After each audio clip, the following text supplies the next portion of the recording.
Hi friends, ಜ್ಞಾನಬಿಂದು YouTube ಚಾನಲ್ಗೆ ತಮ್ಮೆಲ್ಲರಿಗೂ ಸ್ವಾಗತ.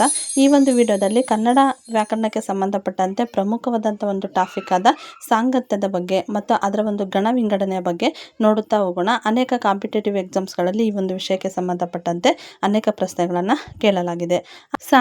ಸಾಂಗತ್ಯದ ಮೂಲ ಶಬ್ದ ಯಾವುದು ಅಂತಂದಿದ್ರೆ ಸಂಗತಿ ಎನ್ನುವಂಥದ್ದು. ಇನ್ನು ಸಾಂಗತ್ಯ ಅಂದರೆ ಏನಂತಂದಿದ್ರೆ ಒಂದು ಸಂಗತಿಯನ್ನು ನಿರೂಪಣೆ ಮಾಡುವಂಥದ್ದನ್ನೇ ನಾವು ಸಾಂಗತ್ಯ ಅಂತಂದೇಳ್ಬಿಟ್ಟು ಕರಿತೀವಿ. ಈ ಸಾಂಗತ್ಯಕ್ಕೆ ಸಂಬಂಧಪಟ್ಟಂತೆ ಅನೇವಾರು ಕಾಂಪಿಟೇಟಿವ್ ಎಕ್ಸಾಮ್ಸ್ಗಳಲ್ಲಿ ಅನೇಕ ಕ್ವಶನ್ಸ್ಗಳನ್ನು ಕೇಳಲಾಗಿದೆ. ಆದ್ದರಿಂದ ಎಕ್ಸಾಮ್ ದೃಷ್ಟಿಯಿಂದ ಈ ಒಂದು ಟಾಪಿಕ್ಕು ತುಂಬ ಇಂಪಾರ್ಟೆಂಟು. ಇಲ್ಲಿ ಮೊದಲನೇದಾಗಿ ಸಾಂಗತ್ಯದ ಮೊಟ್ಟ ಮೊದಲ ಕವಿ ಯಾರು ಅಂತಂದರೆ ದೇಪರಾಜ. ಅವರನ್ನು ನಾವು ದೀಪಿರಾಜ ಅಂತಂದೇಳಿ ಕೂಡ ಕರಿತೀವಿ. ಇಲ್ಲಿ ಅವರ ಒಂದು ಪ್ರಮುಖವಾದಂಥ ಸಾಂಗತ್ಯದ ಕೃತಿ ಯಾವುದಂದರೆ ಸೊಬಗಿನ ಸೋನೆ ಎನ್ನುವಂಥದ್ದು. ಓಕೆನಾ.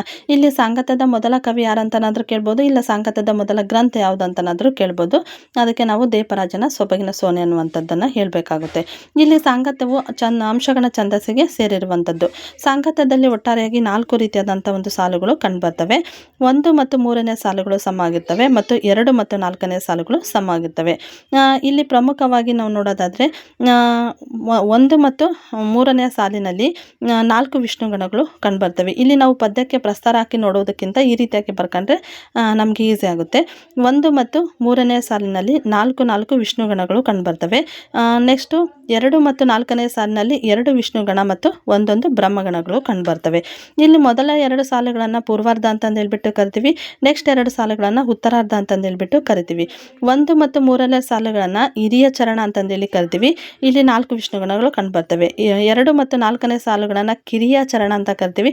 2 ವಿಷ್ಣುಗಣ ಮತ್ತು 1 ಬ್ರಹ್ಮಗಣ ಕಂಡುಬರುತ್ತೆ.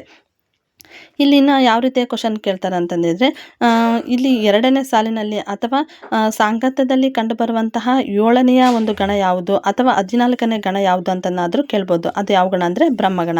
ಇಲ್ಲಾಂದರೆ ಸಾಂಗತ್ಯದಲ್ಲಿ ಕಂಡುಬರುವಂಥ ಪೂರ್ವಾರ್ಧದ ಒಂದು ಕೊನೆಯ ಗಣ ಯಾವುದು ಅಂತನಾದರೂ ಕೇಳ್ಬೋದು. ಇಲ್ಲವೇ ಉತ್ತರಾರ್ಧದ ಕೊನೆಯ ಗಣ ಯಾವುದು ಅಂತ ಅಂದರೂ ಕೇಳ್ಬೋದು. ಯಾವುದಂದರೆ ಬ್ರಹ್ಮಗಣ. ಓಕೆನಾ. ಇನ್ನು ಈ ವಿಷಯಕ್ಕೆ ಸಂಬಂಧಪಟ್ಟಂತೆ ಸಾಂಗತ್ಯದಲ್ಲಿ ಕಂಡುಬರುವಂಥ ಒಟ್ಟು ಗಣಗಳೆಷ್ಟು ಅಂತನಾದರೂ ಕೇಳ್ಬೋದು. ಇಲ್ಲವೇ ಮಾತ್ರೆಗಳ ಸಂಖ್ಯೆನಾದರೂ ಕೇಳ್ಬೋದು. ಸಾಂಗತ್ಯದಲ್ಲಿ ಕಂಡುಬರುವಂಥ ಒಟ್ಟು ಗಣಗಳೆಷ್ಟು ಅಂತಂದಿದ್ರೆ 14, ಮಾತ್ರೆಗಳು ಅಂತಂದಿದ್ರೆ 66. ಓಕೆ. ಈ ಒಂದು ವಿಷಯಕ್ಕೆ ಸಂಬಂಧಪಟ್ಟಂತೆ ನಿಮ್ಮಲ್ಲಿ ಏನಾದರೂ ಕಮೆಂಟ್ಸ್ ಇದ್ದರೆ ಕಮೆಂಟ್ ಸೆಕ್ಷನ್ಗೆ ಹೋಗಿ ಕಮೆಂಟ್ ಹಾಕಿ. ಈ ಒಂದು ಮಾಹಿತಿ ನಿಮಗೆ ಇಷ್ಟ ಆದರೆ ನಮ್ಮ ಚಾನಲನ್ನು ಸಬ್ಸ್ಕ್ರೈಬ್ ಮಾಡಿ, ಲೈಕ್ ಮಾಡಿ ಮತ್ತು ಶೇರ್ ಮಾಡಿ. Thank you.